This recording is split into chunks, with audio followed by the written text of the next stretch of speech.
ఎలా ఉన్నదమ్మా ఒళ్ళు వంపులు తిరిగే బొళ్ళు వయసులు ఎదిగే బొళ్ళు ఒళ్ళోకొస్తూ ఉంటే ఒకటైపోతూ ఉంటే అమ్మ నాకు తిమ్మిరెక్కిందా కన్ను కొట్టి జున్ను పెట్టిందా ఎలా చెప్పనయ్యా పాడు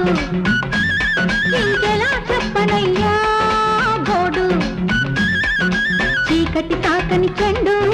చిలకలు కొట్టని పండు ఎత్తుకు పోతానండి హత్తుకు పోతూ ఉండి అమ్మ నాకమ్మ